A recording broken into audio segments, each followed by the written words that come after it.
Salut, bienvenue à vous dans cette vidéo. C'est bizarre, hein? C'est quand on vous dit un truc est gâté, vous venez voir.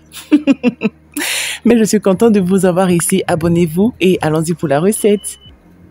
Alors, je commence par tamiser la farine. Après, je vais faire un puits. Je vais rajouter la levure. Voilà. Le sel. L'huile. Et un verre d'eau tiède. Après, je vais bien pétrir afin d'obtenir une pâte bien élastique et qui ne colle pas au fond du saladier. Vraiment pétrissez doucement et c'est ce que j'essayais de faire parce que ça me connaît. Mettre un peu de partout là, ça me connaît. Donc voilà, c'est ce que je fais, je vais pétrir. Une fois la pâte bien pétrie, je vais arranger, remettre dans le saladier et recouvrir de torchons. Je vais laisser reposer pendant 1 heure. Je l'ai laissé au soleil, hein, mais vous, franchement, c'est pas la peine. Même comme ça, vous voyez, ça va gonfler.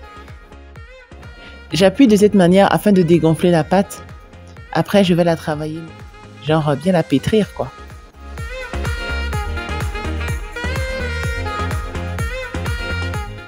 Voilà, je saupoudre mon plan de travail et je vais maintenant mettre la pâte.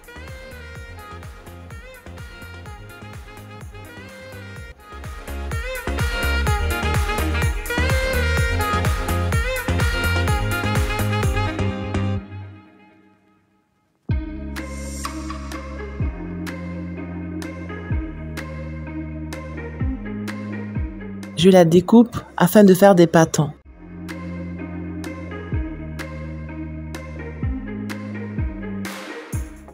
Voilà, maintenant je vais les enrouler et les disposer l'un à côté de l'autre en fait. Et après je vais les étaler avec ma main, avec mes doigts. Si vous avez un rouleau, tant mieux. Mais sinon je voulais juste faire avec la main. Et j'en ai rassemblé 4 parce que je voulais pas que l'épaisseur soit petite. Après tout, c'est du pain, il faut que ça soit quand même bien gonflé. Donc, je vais rapprocher pour que vous voyez. Voilà, vous voyez que c'est quand même assez volumineux. Et à l'aide d'un verre, je vais maintenant découper. Choisissez le bocal que vous voulez et donnez la forme à votre pain. Voilà, la forme que vous voulez.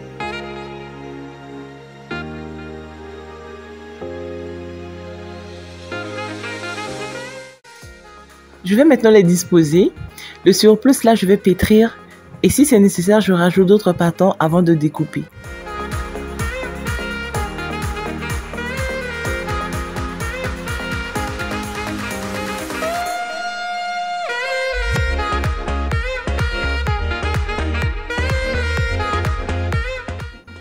La dernière pâte que vous voyez là, je vais bien l'étaler, puis rassembler les bords, les bouts là en fait. Je fais ça juste pour que la pâte ne soit pas vilaine et que ça ne soit pas très différent des autres. Donc voilà. Et maintenant, je l'aplatis, avec mes mains. Et puis c'est tout. Je vais maintenant couvrir et laisser reposer pendant 15 minutes. Alors, j'allume mon feu et je dépose ma poêle. Cette poêle, je l'ai eue sur Facebook. Mais rassurez-vous, même avec une simple poêle, vous pouvez toujours faire ce pain. Je dispose et je vais maintenant laisser cuire. Je vais vérifier et voyez-moi ça, c'est beau, non? C'est une très belle pâte qui gonfle très bien. Maintenant, la partie là, je vais retourner. Aïe, aïe, aïe, oh! Alors, ce qui s'est passé, c'est que mon feu était très fort. Et les pâtes qui ont, brûlé, ce sont les pâtes qui se trouvaient au centre. Vous voyez ceux qui sont à côté là, ça n'a pas brûlé. C'est ceux qui sont au centre. Donc je vais changer maintenant leur disposition et je vais également diminuer le feu. Donc je vous recommande également quand vous voulez faire avec la poêle, il faut que le feu soit moyen, vraiment moyen. Au début, chauffez la poêle très très fort, mais après quand vous allez disposer les pâtes, diminuez le feu. Et donc voilà, je viens vérifier, je retourne d'abord toutes les pâtes pour voir si tout est bien cuit. Et après, maintenant, je vais les enlever. Et je vais vous montrer pour savoir si votre pâte est bien cuite. En fait, si votre pain est bien cuit, vous introduisez un cure-dent, comme je suis en train de le faire. C'est chaud, excusez-moi. Et vous voyez, le cure-dent sort très propre.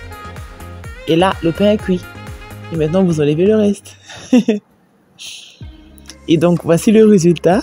Je vais maintenant découper un pain qui est bien cuit, qui n'est pas brûlé. Et après, je vais découper aussi un autre qui est brûlé. Vous voyez que il n'y a vraiment pas de différence. Vous voyez, là, c'est bien cuit en fait. Et là, je vais découper un qui semble être brûlé. Qui semble, hein, je dis. Et voilà. Vous voyez, c'est vraiment pas brûlé. Et donc, je vais beurrer et déguster ma chose. Je ne l'ai pas fait pour quelqu'un d'autre, c'est pour moi. Donc, voilà. Souhaitez-moi bon appétit. Et donc, si vous avez aimé cette vidéo, mettez-moi un pouce et abonnez-vous. Hein. Parce que oui, je fais des recettes qui réussissent. En voici une en haut là que vous pouvez aller regarder. Donc, abonnez-vous en cliquant sur ma tête et à la semaine prochaine dans une autre vidéo.